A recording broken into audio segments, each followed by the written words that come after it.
Good afternoon, ladies and gentlemen. We're about to start the third session of the Defence Reserve Association National Conference. We are very fortunate today to have our first presenter after lunch, Major General David Thomae, AM, who assumed command of the 2nd Division on the 17th of July 2021. So he's very new into the job, and we wish him, on behalf of all members of the Defence Reserve Association, our best wishes on his promotion and for a successful command of the 2nd Division.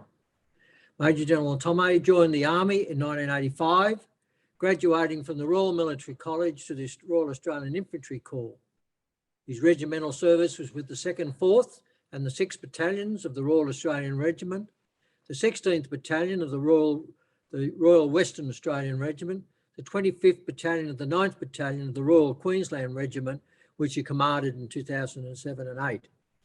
He was a commander of the Joint Task Force Group 629.3 and commander 11th Brigade and Adjutant General Army.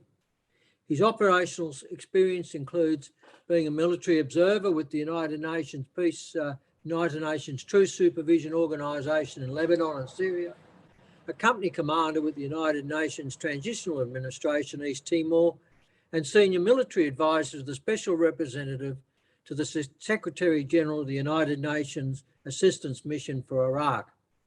Major General Thomae has a Bachelor of Arts, a Bachelor of Laws, a Master of Business Administration, and a Master of International Relations. In his civilian work, he is a commercial barrister, a mediator, a member of the Bar Association of Queensland's Alternative Dispute Resolution Committee, and a senior member to the Veterans Review Board. Would you please welcome Major General Thomae? Thank you.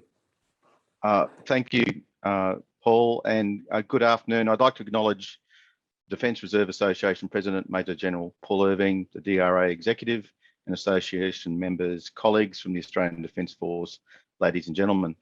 Can I also acknowledge the past commanders of the 2nd Division who are participating today? I'm conscious of my responsibilities, as Paul has said, only after 4 weeks in command, of my stewardship of the division from those who came before me. I'd like to acknowledge the traditional custodians of the land where I'm speaking from today in Brisbane, the Turrbal people, and pay my respects to their elders, past, present and emerging.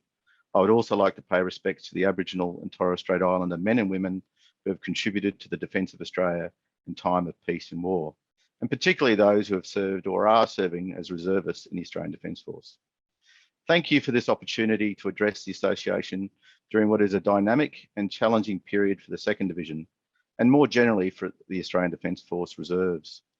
Whilst today I will primarily focus on Army reservists, I would like to acknowledge the great work undertaken by reservists serving in the Navy and the Air Force, many of whom who have worked alongside the 2nd Division over the past 2 years on domestic operations, with whom we would not have been able to succeed without.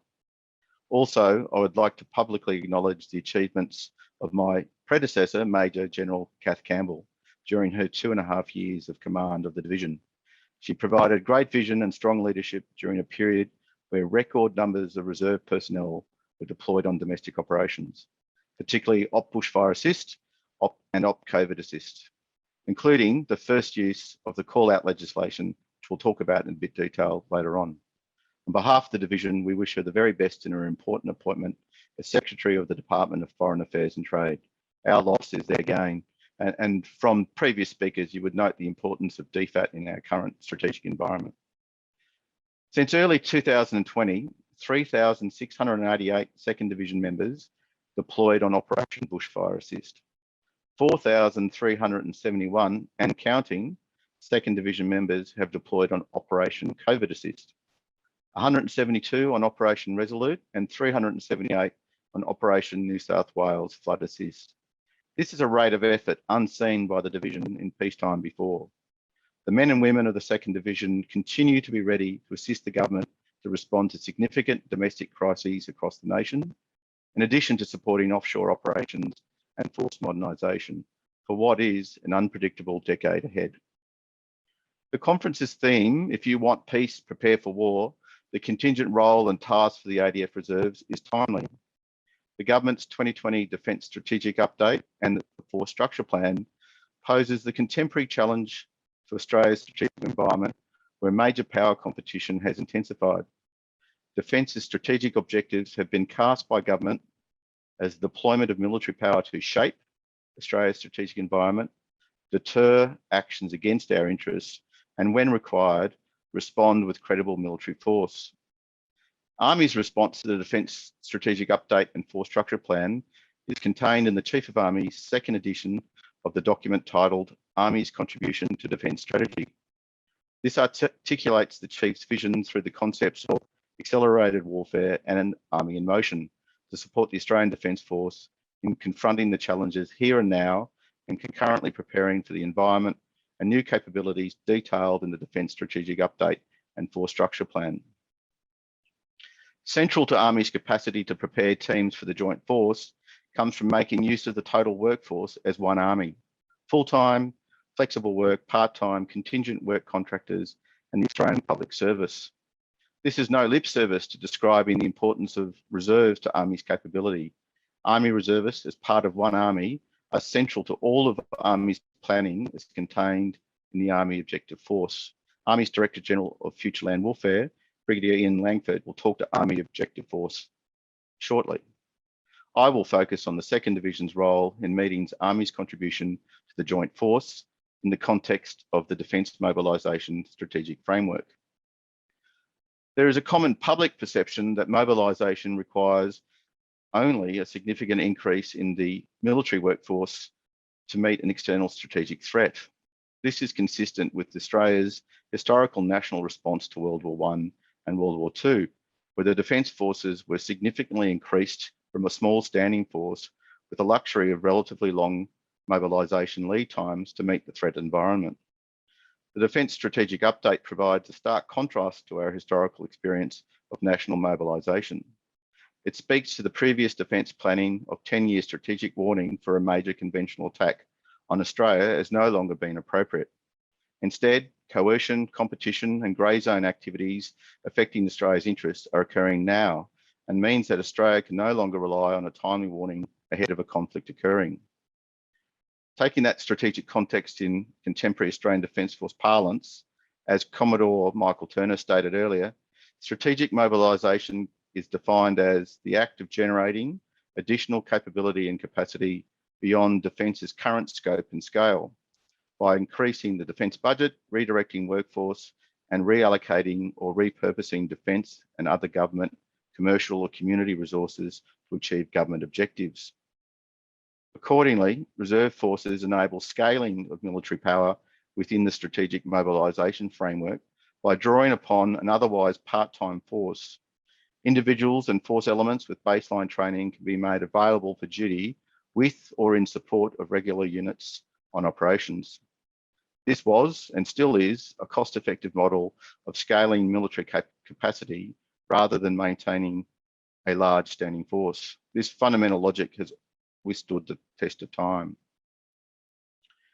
However, the role of the reserves has evolved beyond maintaining an expansion base as a strategic reserve. Numerous reviews and white papers have advocated an operational focus for reservists. The critical requirement for reservists to sustain force rotations in East Timor from 2000 and subsequently the Solomon Islands has demanded that reservists as individuals and capability bricks are available to reinforce regular forces.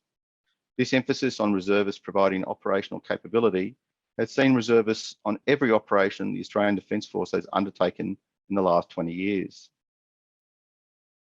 The 2nd Division's focus in the immediate past has been to support the Army's force generation cycle by the raising, training and sustaining of a reinforcing battle group to support the ready full-time brigade, maintaining the Division's foundation warfighting skills at unit level for security operations. This has been an important role for the 2nd Division and has allowed it to modernise and build capacity in conventional warfighting skills alongside the Army's combat brigades. More recently, the emphasis of the 2nd Division in the force generation system has moved to the integration of reserve capability bricks of platoon to company size into units of the combat brigades, as well as having a battalion headquarters attain skills through the Joint Warfighting Series.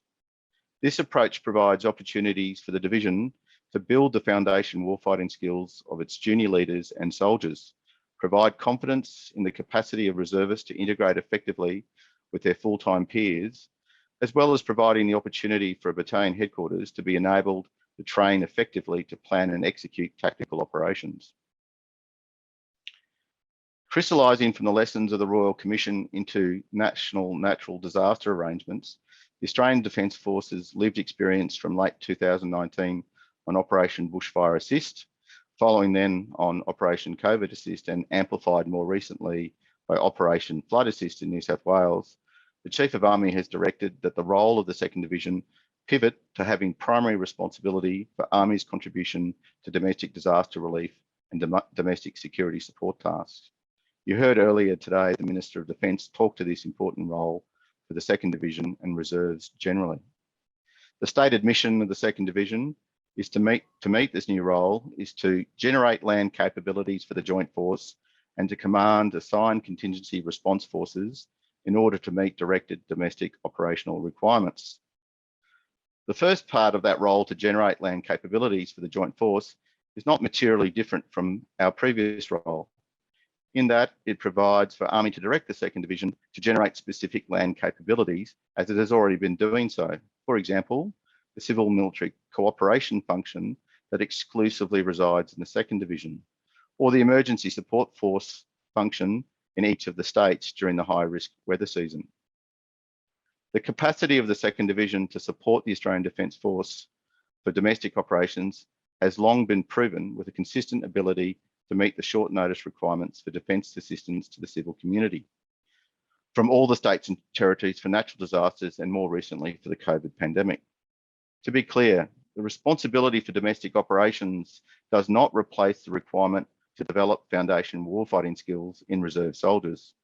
The opposite is true because the 2nd Division's span of responsibility for domestic operations is not limited to responses to natural disasters. The 2nd Division has primary responsibility for Army's capability in generating force elements to support any Defence Force aid to the civil authorities contingencies. This capability requires soldiers trained in the foundation skills of Army's combat behaviours. Army's combat behaviours are the baseline skills for the development of foundation warfighting in the Army. The 2nd Division incorporates Army's combat behaviours in its preparedness for meeting its domestic response obligations, as well as building on its foundation warfighting capability. Recently, the Division exercised the response to a request for assistance for what's described as DFAC A in the town of Toowoomba, a major urban centre in Queensland. During the exercise, the 11th Brigade Domestic Incident Security Force partnered with the Queensland Police Service, local and state government agencies. The DIS-4 operated across a range of tasks, including vital asset protection, low-risk search of public buildings, establishing cordons for Queensland Police Service operations, and partnered patrolling. Our soldiers were equipped with the Army's current generation of weapons, body armour, night vision, and protected mobility. This highly realistic training focused our soldiers and leaders on the importance of their combat behaviour skills and interoperability with state agencies. The continued development of this capacity will be a major part of divisional preparedness going forward.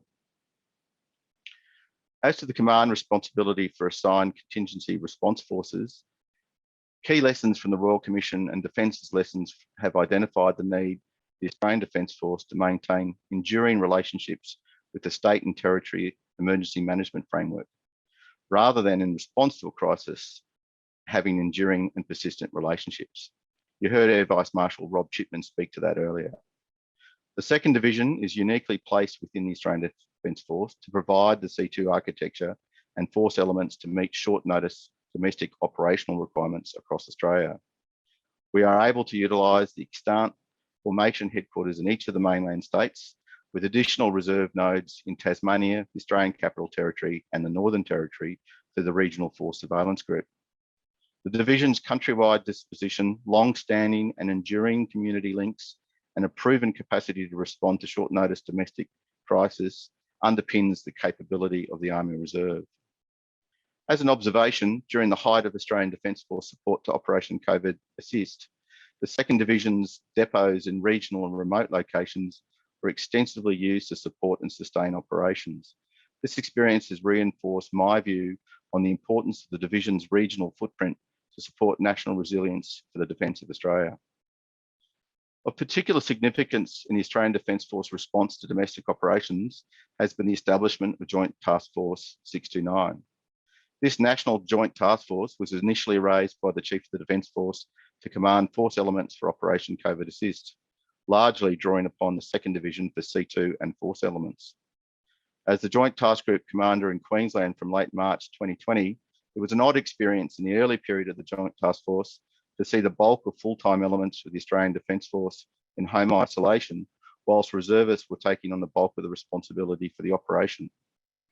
This is not to say that reservists alone can meet the operational needs for domestic operations.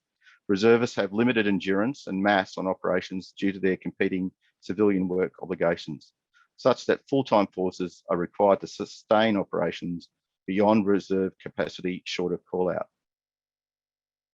The development of the call-out powers under the Defence Act provides options for government where the need for scale is required for extended periods.